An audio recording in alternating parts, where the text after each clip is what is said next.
नाज़रीन, जहां पे हुकूमत और अपोजिशन के दरमियान आए रोज मारका आराई चल रही है, अपोजिशन की तहरीक भी मजबूत होती जा रही है। अपोजिशन शहर शहर तहरीक चलाने का ऐलान कर चुकी है। तो इस तहरीक के समरात क्या मिलेंगे? अपोजिशन को ये उम्मीद है कि वक्त से पहले भी इंतखाबात हो सकते हैं। अगर वक्त से पहले इंतखाबात हुए तो वो किसके हक में होंगे, ये भी एक सवाल है। लेकिन 2023 के इलेक्शन के लिए तैयारियां क्या चल रही हैं? राना साहब की तरफ बढ़ते हैं। राना साहब, इंतखाबात के हवाले से अब तक की अपोजिशन की तहरीक समझें तो हम यही समझ सकते हैं कि इलेक्शन कैंपेन है, बसूरत दीगर की उसे कहा जाए कि यह अवामी तहरीक है। लेकिन तैयारी किसकी मजबूत ज्यादा लग रही है आपको? या सर, एक तो चीज़ ज़हन में रख लीजिएगा, मैं आपको एक क्लियर और साफ बता दूं। मुस्लिम लीग नून, पाकिस्तान पीपल्स पार्टी किसी सूरत में नहीं चाहते कि फौरी इलेक्शन, जेन्युइन फौरी इलेक्शन हो। ये मैं आपको मुसद्दका बात कह, वो हक में भी नहीं जाते उनके। वो कहते हैं जी, इस वक्त मैंने एक बड़े पीपल्स पार्टी के लीडर से बात की। उसने कहा, राना जी आप किस पे बैठे हो? मैं कहा कुर्सी पे। कहता आपका दिल करेगा कुर्सी के नीचे हाथ रख दो ताकि आपका हाथ कट जाए। मैं कहा ये क्या बात? उसने कहा पागल, इस वक्त में तो कोई शख्स जो है वो किसी सूरत में इलेक्शन नहीं चाहता। कौन महंगाई को कंट्रोल करेगा? उसने कहा जी महंगाई कंट्रोल नहीं हो सकती, मुआशी हालात इससे भी बदतर हो जाएंगे, हम आएंगे, कोई भी आएगी। इन्होंने फिर कुछ कर लिया। उसने कहा इसलिए ये सिर्फ हम अपनी कंपेन कर रहे हैं, हम अवाम में जाने के लिए कह सकें कि जनाब हम अवाम में आगे हैं, जनाब हमने हुकूमत की मुखालफत की है, हमने हुकूमत की महंगाई के खिलाफ तहरीक चलाई है, हमने हुकूमत की महंगाई के खिलाफ बड़ा प्रोटेस्ट किया है। उसने कहा ये सिर्फ इसलिए हो रहा है। मैंने कहा फिर ये आपका मुत्तहिदा हो जाना और दूसरे तीसरे 2023। उसने कहा 2023 में आपको जो इत्तेहाद नजर आ रहा है अपोजिशन का, ये 2023 की दूर की बात है, 2022 में भी नहीं होगा। उसने कहा हम सब ने एक दूसरे के खिलाफ इलेक्शन लड़ना है, बस इससे आगे कोई नहीं है। हम अपना उसने पंजाबी में कहा अपना सौदा बेचने पे हैं, जितने में जो बिक गया।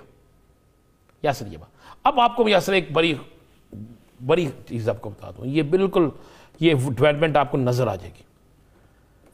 आइंदा 2023 के इलेक्शन में पंजाब के अंदर तीसरी बड़ी जमात टीएलपी होगी। मैं एक्सपेक्ट कर रहा था तहरीक लब्बैक पाकिस्तान जो है ये पंजाब में तीसरी बड़ी जमात होगी। अब वकालत हम भी नहीं रही, अब उनको इलेक्शन की भी इजाजत है, सारा कुछ चल रहा है उनका। और मौलाना हादम साहब रिजवी मरहूम और साद रिजवी, ये बड़े भरपूर तरीके से इनकी पूरी जमात अब हर हल्के में इलेक्शन लड़ेंगे। और उसके बाद सिंध में आ जाए, ये पंजाब को मैंने आपको बता दिया तीसरे नंबर पे होगी।